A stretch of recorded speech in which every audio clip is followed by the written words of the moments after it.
Welcome to Fiery Discourse, your podcast and media featuring dragonesses, female dinosaurs, and other similar saurians and scalies. I'm your host, Ludmillanon, and with me are my co-hosts, Angron, Mathmachine, LuckyEevee, and Stryker. Today is our 22nd episode, and we're discussing 1993's Dinosaurs episode, Out of the Frying Pan. So, let's get things started. Yeah, baby. Yep.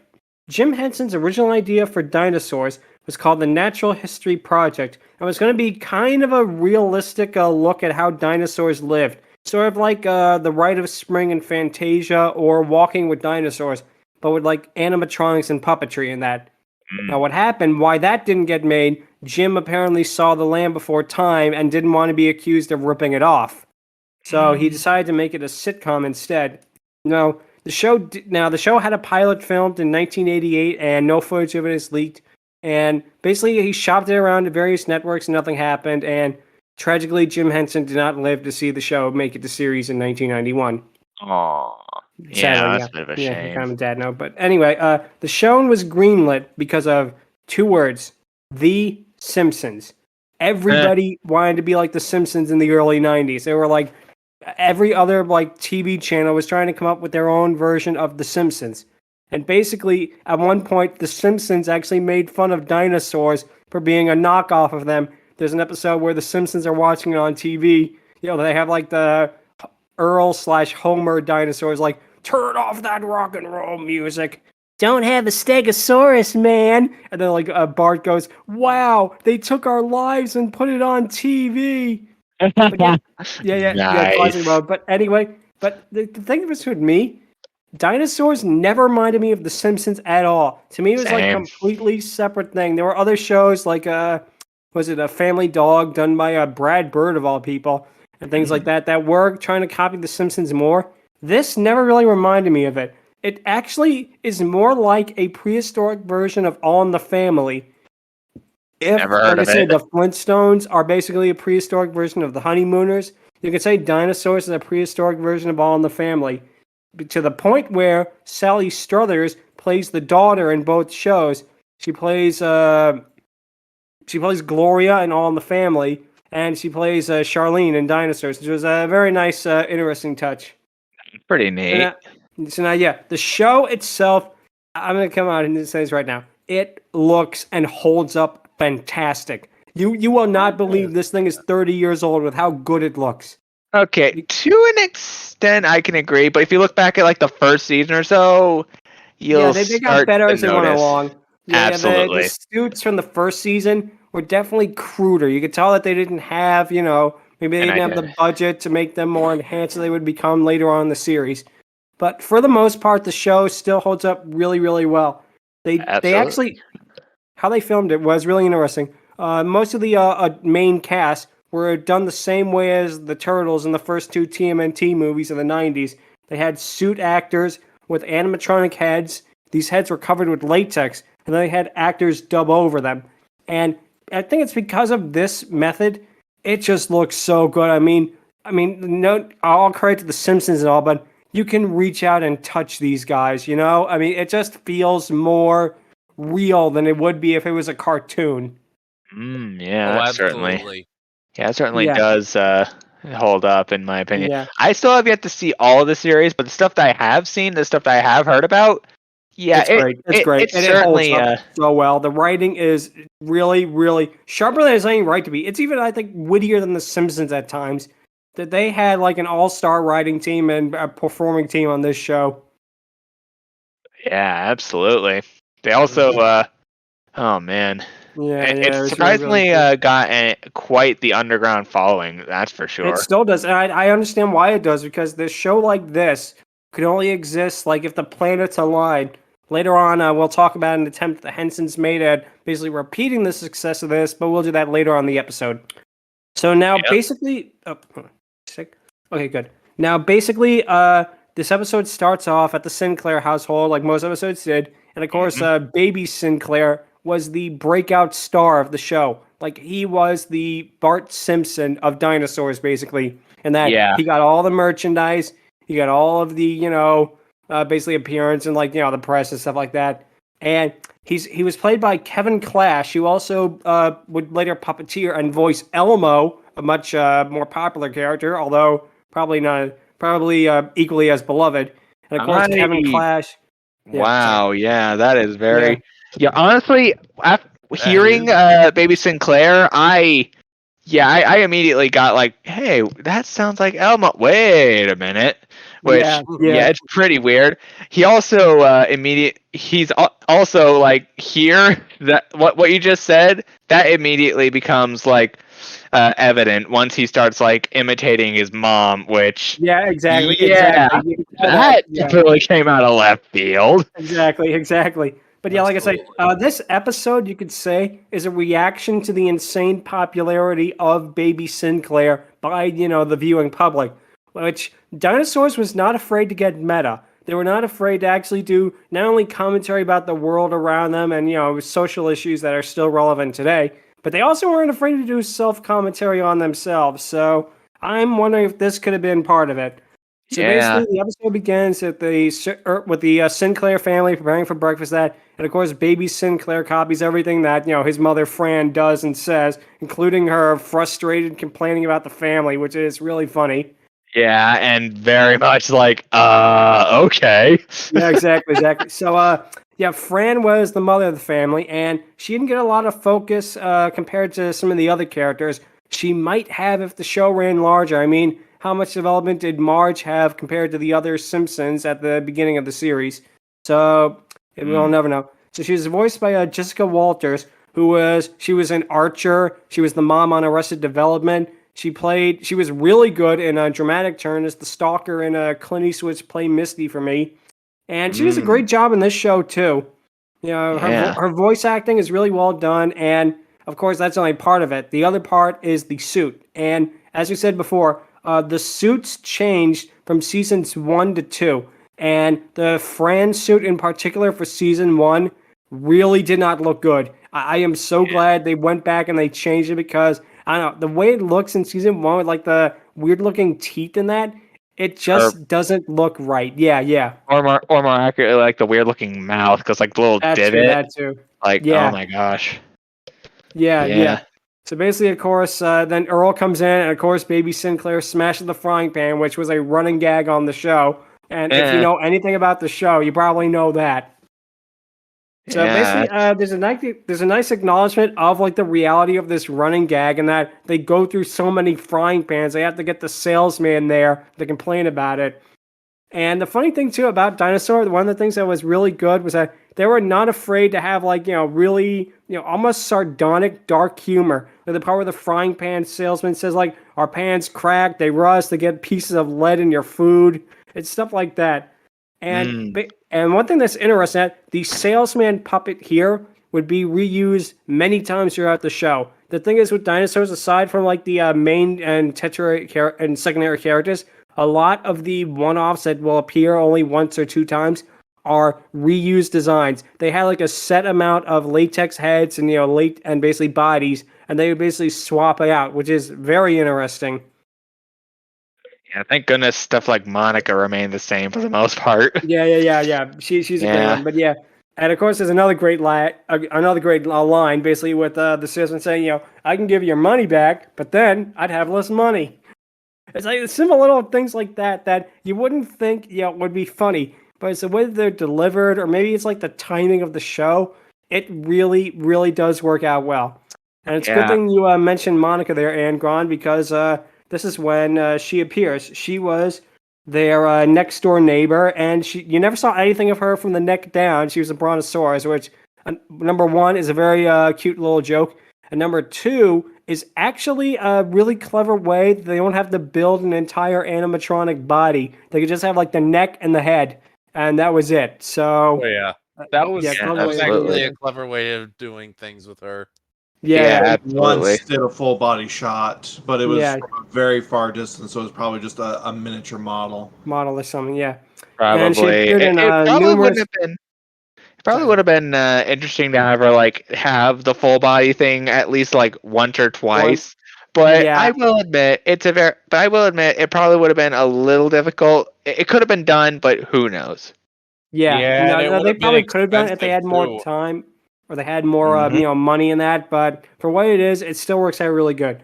So she basically was the voice of reason in any situation, and she appeared in numerous episodes, including one that is about her that we will discuss another time on this podcast. But yeah, Earl basically after the salesman sees baby Sinclair beat his father over the head with a frying pan, he decides to make him a commercial star. And all the commercials are just him beating Earl over the head with the frying pan in various ways, which are still really funny. And there's another really good gag later on in that scene about Earl hearing things are being whacked on the head too many times. Like, there's about where, he goes, why is that phone ringing? Why are there bees in here? It's something that, again, it probably doesn't sound funny when I'm doing it, but the way it's done in the actual show, it just clicks. Oh man, what's even funnier is like even after Dinosaurs, like even when the guy would still do like Elmo, oh man, like the stuff that Elmo does when he goes full on Rocco and all that, yeah. No, Oh, he man. no, it was great. It was real good stuff. Yeah, I also remember like even SMG4 poked jabbed a little bit. Like they used a line from like a meme or something like that, where like Elmo's like going full on like prima donna Karen, or is like has to share, like Rocco or whether the last guy. Either one of those are classic freak out moments. So, or like yeah. when he's like when Elmo's like sharing the screen with SMG mainstay Fishy Boopkins, and he's like, "Oh, Elmo sees how it is," and he's just like goes on. It's hilarious. I recommend giving SMG4 a shot, but right now, back to Dinosaurs. Yeah, let's get back to this for now. Yes. The funny gag, too, is when they're doing the next commercial, basically they have the audience viewer poll, in which the audience loves everything about the commercials except for Earl. Oh, yeah. And I love that, every single thing they love about it, the gap between his toes, his teeth, everything like that. They love everything except the green thing he beats over the head with a frying pan. And, of course, Earl gets fired because of that. What is that green thing, a rock? I know. It is. Yeah. Oh, poor guy. Yeah.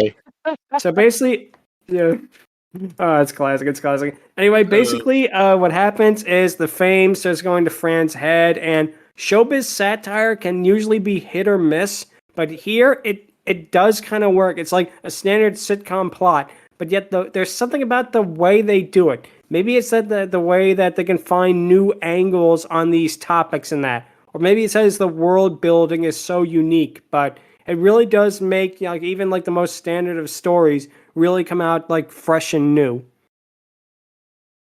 And sadly, of course, the commentary on child stars and fame-hungry mothers is very relevant, as is all of the show. I mean, they've done episodes of pretty much topics that are all extremely relevant, which is kind of shows how well it was, and kind of sad that we haven't gone past it.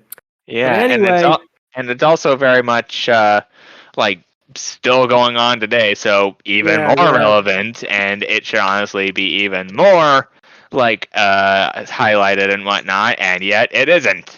Unfortunately. Exactly. I think that the reason their humor works when so many others don't is because I'm not sure it's quite the word to use. They have sort of a jaded, honest edge to their humor, even more so than shows like The Simpsons do, which is just really relevant to people.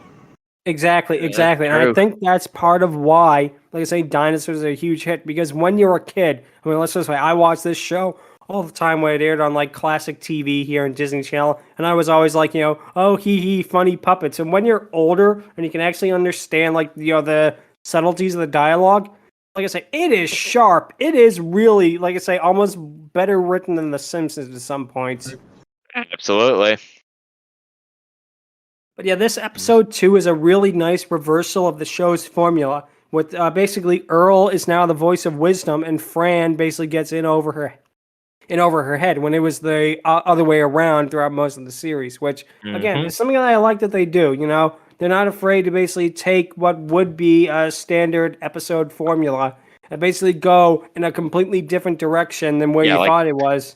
Yeah, turn it upside down on its head and pretty much give it an even bigger concussion than Earl. Like, basically what, for the most part, Phineas and Ferb would do. And good lordy. That's a good comparison. That is actually a very good comparison, in that there were episodes where, again, they would actually poke fun of themselves. because there was an episode where they had a medical drama on the show, and there was like a cute little baby patient, and then the show became about the cute baby patient, and the patient on the show would go, "Not the pajamas," and then everyone else would laugh like idiots at it. So in a way, they were self-referential about themselves way before like a lot of other shows would actually point out, how tired these catchphrases and gags could get. Yeah, that's certainly a very surprising thing, that's for sure. Yeah. Man. So anyway, Robbie and Charlene sadly do not have much to do in this episode, even though they got a lot of focus later on. I mean, Robbie practically became the main character over Earl by the end of the show, in my opinion. Ooh. Yeah, Well, but that's okay. it was good though. I think the way they did it, it really did work. Like I say, I compared it to All in the Family only because it is the only show that it seems like, with like its social satire and like its dialogue and its character relationship, it's not as abrasive, let's say it that way, as All in the Family. Kind of like how Flintstones was not as, shall we say, realistic as the Honeymooners. But again, it's a show that really does work out for the best. Yeah, absolutely. I agree. Yeah, I understand. Yeah. So anyway, the episode has a cute little gag when they go through various scripts and they read about Baby Sinclair's, one of his scripts was going to be basically Home Alone, which cute little gag, especially because everyone was, making fun of Home Alone and Macaulay Culkin at the time. He was a huge. Sorry. I caught that joke. Yeah. In the episode. Yeah, I did somewhat catch that joke as well. Yeah, he was a huge child star at the time, and of course he would also later go on to have his things, but we'll talk about that another time. So yeah. Oh man, basically, it also reminds me of it also reminds me of Home Alone 2, and just pretty much every Tim Curry and we'll talk about him in a minute because basically Earl confronts Fran over her using Baby's fame basically for her own ends. And it got to the point earlier on in the scene, we kind of skipped over it. There's a part where Earl and Monica basically end up agreeing with each other that this life isn't for it. And of course, there's another really, really great line in that part where Earl basically admits that, Monica's right in that this life isn't for us. But then again, if I still had the part was making all the money, I wouldn't be saying that. Again, it really just shows how, almost... they have a message, but even that is like, it's taken seriously, but on the other hand, it's not. It's a very delicate balancing act that Henson and basically his associates, the Jim Henson's Creature Shop and all, they have always been really good with balancing that line, and this was a really excellent version of it. Absolutely. So anyway, sorry. Yeah, I also really enjoyed, honestly, I didn't really know Monica all too much, but that moment right there, oh man, it honestly made me want to see more of her. Which, I'm definitely gonna go back and watch the series to get an overall census of what she's ultimately like. But that one moment where she and Earl getting along over something, that is pretty impressive. Yeah, definitely. So like I say, basically, Fran has a nightmare of sorts of basically Baby Sinclair becoming a jaded child star on some a trashy talk show, and adult Sinclair, as I'll call him, is voiced by Jason Alexander, best known as playing George Costanza from Seinfeld. He was Hugo and Hunchback. You probably know him. Wow. The thing that's interesting, he is a special guest on this show, but him and Tim Curry appeared on Dinosaurs so often, they were practically regular cast members. I'm sorry, where in this episode did Tim Curry show up? Not in this episode, Sally, but Tim Curry appeared in several other episodes, and so did Jason Alexander. They were practically regulars. Nice. That is honestly really interesting. Yeah, and we are going to talk about an episode with one of the episodes of Dinosaurs with Tim Curry in it later on when we get to it. But for now, we're talking about this one, and basically what happens is that Baby Sinclair is now an adult, and he's a bitter jaded child star, and there's parts where they show footage of him holding up a convenience store, basically, and the clerk is like, "Hey, you're Baby Sinclair. That's a nice pan. That's watch. Hand it over." And then the cops come. "I'm baby. Gotta love me." It's something that's just, it is so funny, and yet it is actually depressing. It is just, again, it hits that vibe perfectly almost every single time. I mean, there are maybe a couple of dud episodes, but for the most part, this show hit its mark more than not. It probably has a better batting average than 90% of other sitcoms. Absolutely, yeah. And Yeah. also, funny little detail. Yeah. Sinclair is still in his freaking diaper even as an adult, which is Yeah. very unique. I will say that. Interesting choice of the character design. But yeah, basically what happens is that, of course, he writes a tell-all book that he wrote while he was in prison. I Blame You, Mom, which in a way that's funny, but again, it's kind of sad because we've seen other child stars, even now, do that sort of thing. And it is still something that, again, is sadly really relevant. Yeah, it's too real. Yeah. Too real. Yeah, and to tell you how seriously Alexander took this, he used his Duckman voice. So you can tell that he was pretty jaded about this kind of topic. Yikes. Yeah. He was again, he is an excellent actor. I mean, if you only know him from Seinfeld or Hunchback and things like that, check out his, stage presence. He is excellent. But for this, he is a very good voice for this. Him and Tim Curry are the kind of actors who should be on this kind of show. Absolutely. Absolutely. So basically, Fran realizes that, showbiz is wrong and decides to let, Baby Sinclair have a normal childhood. The pan salesman comes and tries to convince him otherwise, but of course, Baby relinquishes it and beats him over the head with the frying pan, followed by Earl doing it again. And the show has a pretty overall positive ending, which was not really common for the show. It was often more common than not for the show to have kind of a bittersweet, almost, down ending more often than not. Again, it kind of reflected, people's reality and sort. So now Dinosaurs was a critical and commercial smash. It was a huge, it wasn't a huge hit, but it was popular enough. Merchandise is everywhere. I mean, Baby Sinclair was a hot ticket for a while. What got it canceled was the production time, because it had the same exact method of filming as the Teenage Mutant Ninja Turtles. The problem is that the animatronic heads would often freeze or get stuck, so they would have to reset it, which, if you're making a sitcom, can take a lot of time. I think I remember reading it took Dinosaurs at least twice, if not thrice as long as, say, an episode of Full House to film. Which, again, is a shame, because this really is a fantastic show, and as much as I love The Simpsons, I would not mind living in a world where this ran for a couple more years too, Now, the one thing about Dinosaurs, aside from, Baby Sinclair and not the mama and the frying pan, that everybody remembers to this day is its finale. Now, we're not going to get into it too much because of spoilers, but then again, it is spoiling a 30-year-old television show. Yeah, that's very true. But regardless, just to basically give a rough description of it, it basically is shown that the dinosaurs are going to go extinct due to their own selfishness, greed, and stupidity.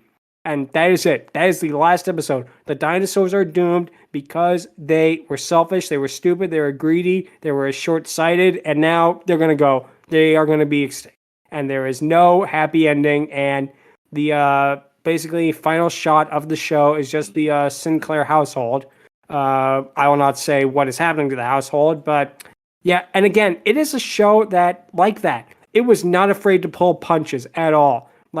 Because it really, again, this final episode is one of the ones that really, again, affected people if it's being talked about, almost 30 years after it aired. So yeah, Dinosaurs overall is a really fantastic show. It needs a lot more love, and it's available on Disney Plus. It's available on DVDs and that, and I highly recommend checking it out. Not all episodes are winners, but more often than not, you're gonna have a good time. Yeah, absolutely. Now, if you want to see a Jim Henson's Creature Shop sitcom that failed, let's talk about another one called Aliens in the Family. This never was heard a of it. sitcom. There's a reason you haven't. This was a sitcom about a man who basically married a woman, and she was an alien, and they have alien kids and stuff like that. Now, the man and his wife are human, and the aliens are puppets like the Sinclairs. Now, there is a reason no one talks about this show or even remembers this show. The designs of these aliens are absolutely hideous. They are the most disgusting, wrong. Their eyes are too far apart. They have weird, like bulbous cone head type of things, and they really do not look good at all. E.T., E.T. is not a good looker, but he has his charm. Or Alf is meant to look ridiculous, but these aliens just look terrible. And it was an attempt to repeat the success of Dinosaurs, and it failed miserably. It lasted for 13 episodes. It only aired maybe once or twice and got pulled off the air. Never been released on DVD. Never gotten a home release, period. And I think the Henson Corporation has pretty much done everything they can to bury this show because it is just... there's not even any full episodes on it. I just looked up clips of it, and it is some of the worst stuff I have ever seen. Not just writing-wise, just character-wise. It is just everything that the Dinosaurs did right, Aliens in the Family did wrong. But yeah. Slight correction on the number of episodes for Aliens in the Family. There's only 8. Oh, wow. Wow, didn't even get a full season? Woo. Wow, it ran from March 15th, 1996 to August 31st, 1996. Single year. That is the length of a freaking Netflix season. I shit you not. Wow. That's almost the length of freaking a single season of the Freak Brothers or freaking Super Drags. If you exactly, yeah. And again, it really shows how much of a failure this show was compared to Dinosaurs. I think, again, Dinosaurs is the type of thing where lightning can only strike once in this case. But regardless, Dinosaurs is an excellent, excellent show. It is, like I say, a cult show at this point, probably. But it really should be better remembered, not just by 90s nostalgia fans or fans of Henson, but really by most people, because I probably have made my point very clear, but Dinosaurs is probably one of the sharpest sitcoms I have ever seen. In terms of writing, it is up there maybe even with Seinfeld in terms of how well done it is. I'd almost argue Lower Decks is also up there as well, but that one's highs are a little less compared to other more noteworthy sitcoms. Right. Still very enjoyable. Give it a watch. No, it definitely is. But yeah, like I said, it's an excellent show. And now it is time for the question of the week, which is, what are your favorite Muppet memories? Because sadly, there's not a lot of Muppet-related content with female dinosaurs, dragonesses, scaly characters, what have you. So basically, I will go first, and this is probably going to be a little bit controversial, but I had the Muppet Show on VHS, watched it all the time. Nice. I had watched Sesame Street, or Barrio Sesamo as it was called here, with Espinete the Hedgehog. He's really adorable, and he's great. Gosh. Yeah, you gotta look him up if you see him. He is adorable. But yeah, my favorite Muppet movies are actually Muppets Christmas Carol and Muppet Treasure Island. Now, all praise given to be to the original Muppet movie and Muppet Takes Manhattan and Muppet Caper, but there is something about those two where they hit it out of the park. Muppet Christmas Carol, I watch it every Christmas since I was a little kid, and it never fails to make me smile. And Muppet Treasure Island is so hilarious, and it is probably the most underrated Muppet movie in my opinion. You have Cabin Fever. You got Tim Curry as Long John Silver, the only actor who has ever been able to steal the show from the Muppets in their own movie is Tim Curry. He really does a great job as it. It has fantastic moments. It actually has a pretty heartfelt story when you get down to it. It is probably one of the better adaptations of Treasure Island after Disney's 1950s Treasure Island. Of course the Soviet version, and of course Treasure Planet. But yeah, those are actually my favorite Muppet movies, and I've had this idea for a Muppet movie for years, literally years, and they have never done. And it's but it's so obvious. Muppet Around the World in 80 Days. That could be very interesting. I mean, Like, honestly, you can have Kermit the Frog as like Phineas Frog, haha. You can have basically a bunch of Muppets do little cameos in the other locations. You can have Gonzo and Rizzo show up again as Passport 2. You can really do a lot with, this concept, and yet it feels like my thing with Disney with the Muppets, granted, the Muppets are probably more relevant than they were like 10, 20 years ago on that, but the problem is I still don't think they know what to do with the Muppets. It's like, Jim Henson and like his family were the only ones who really knew where to take it. And as soon as they got bought out, it feels like they're trying to throw everything against the wall to see what sticks. The Muppet movie from 2011 and, Muppets Most Wanted, they have their moments. They're really funny. They have, great characters. But I don't know. There's something about the duology of Muppet Christmas Carol and Muppet Treasure Island that are just so good. There's something about them that they are my favorite Muppet movies. And I can't believe I'm saying that. And I know it's probably sacrilege to say that, but yeah. And of course, I have the other Henson adjacent work, like, Fraggle Rock and that, which is a pretty fun show. And yeah, I really feel like the Muppets as a whole, I feel like they're still relevant because they are always going to be relevant. People still love the Muppets. They'll always love the Muppets. But I just wish they had just one project, one perfect little project that would bring them really back in the limelight. Yeah. Okay. So here's 2 bits of Muppet-related media, or 3 Henson-related medias that you probably never heard of. The first is a childhood classic that I actually grew up on a lot, alongside Sesame Street and a little bit of Fraggle Rock. Bear in the Big Blue House. That was pretty much. I forgot that was Jim Henson. Yes. Yeah, that was definitely Jim Henson. I completely forgot about that. Wow. That is. I remember that show. Man, there were a lot of interesting characters on that show. There was this weird lime green lemur. There's this blue mouse. Like, man. There's this one deleted scene where this young brown bear kid is Tuttle the mouse is with this young brown bear kid, orange bear kid. I forget his name, but like they're at the computer and like it's not working, and it takes a piece of shit anyways.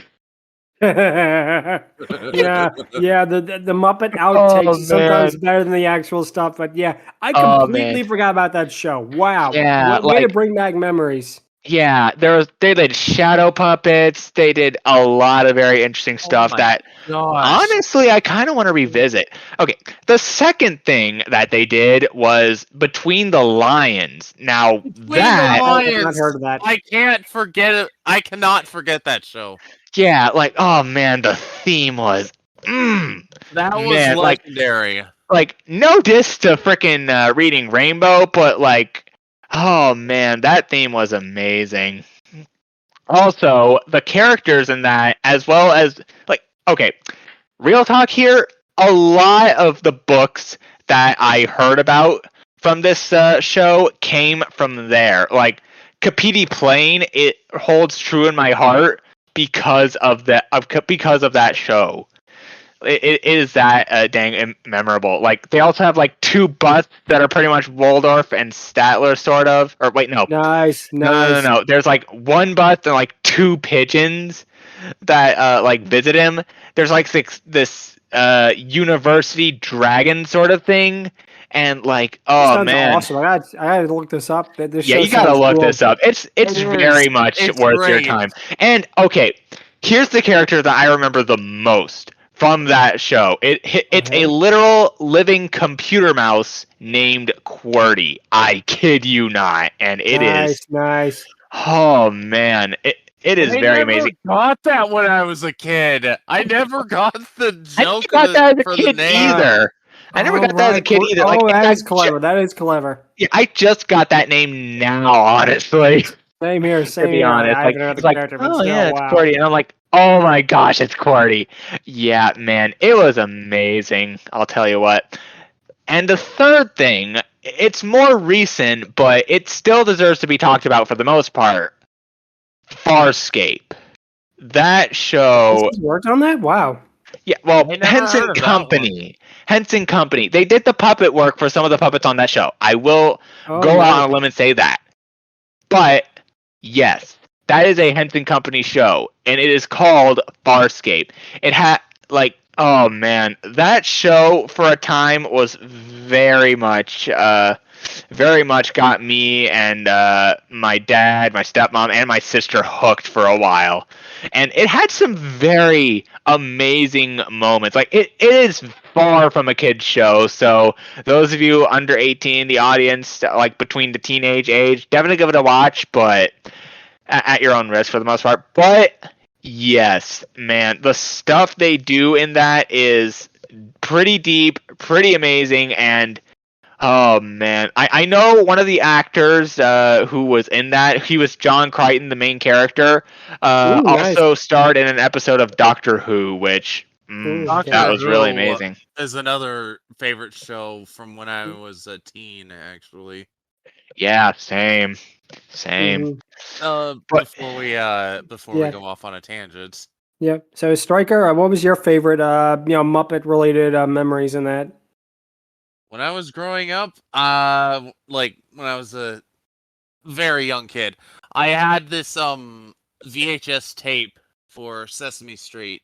Nice. And whenever I play it, whenever Cookie Monster came on, I was hooked.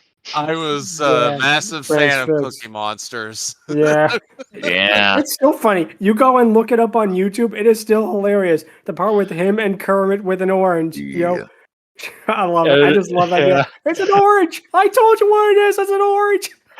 It's just, again, this is a thing for little kids. And yet, again, the writing is so sharp. Again, Henson completely revolutionized television of all kinds with this, and he was a legend, and it is so great. It really is. You want to know something else? There's another Cookie Monster segment where it's not like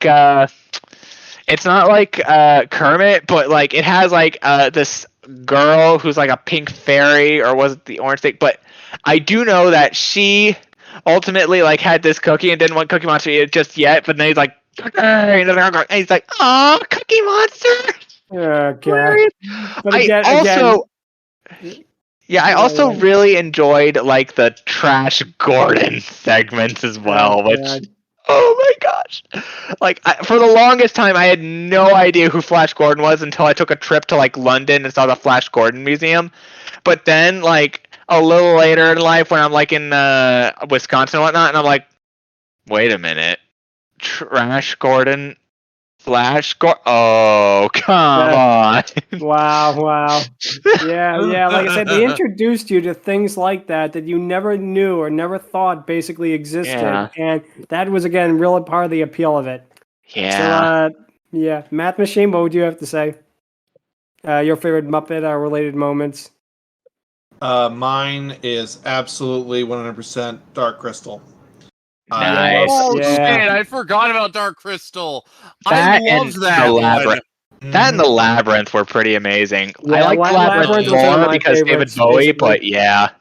Labyrinth is one of my favorites for sure. Same. I loved the Dark Crystal. I loved how, dark it was. The creature designs were all fantastic. The Skeksis are still some of the best designed villains I've ever seen in anything. It even got a Netflix show. Even and a from game. what little we got of it, it was such a rich and detailed world. And I even love the sequel series that Netflix did. And like all great things that Netflix does, they canceled after one season. I also got a game. They also got a game too, which is they actually got 2 manga series. Didn't Labyrinth get one too, I think? Labyrinth got a couple of them. Labyrinth did not, actually. Oh. Didn't Labyrinth, I thought, got a manga? No, it didn't. Weird. Oh, Dark Crystal did. They got 2 manga series.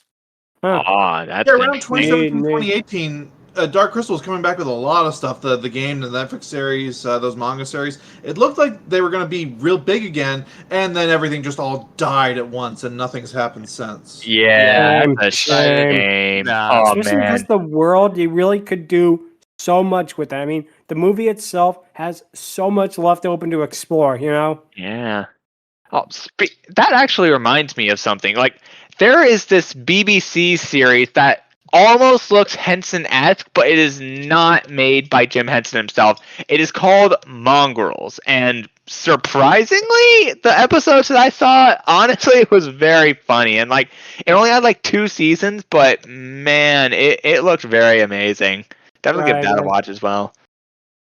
Kind of reminds me of that other thing that what was it, that Dog City that the Hensons actually worked on. That Yeah, was Dog it City. was I a remember puppet that. series and it was an animated series with the Hensons still had control over it. Yeah. I vaguely remember it, but again, it's so hazy. I really don't. Yeah, So Dog yeah, City was very interesting. You know, so that to be reminds Evie, what? interesting. Sorry, There Yeah, was a LuckyEevee. lot of dog puns in Dog City, actually. Yeah, I can I'll see bet. that. That Henson, like I said, they love puns. They love But and the lamer the when pun, I the say better. a lot, I'm kind of not giving it justice because like Every other dialogue. that's pretty much the entire script of the show, dog puns. Oh boy. Yeah, Well, I pretty still want to much. check it out just to see what it is. So, Lucky Yeah. Evie, what would you have to say are your favorite Muppet memories? I genuinely didn't have any. I didn't watch Sesame Street growing up. I generally watched Muppets. No, Between the Lions. I had a McDonald's toy of that. Oh, that's That's- nice. I That's know that something. voice, that's neat. I think that's the extent. Well, hey, Nice. hey, basically any part of a relationship with it is better than none. Yeah, So that's now true. it is time for the patent pending Dragoness Scale.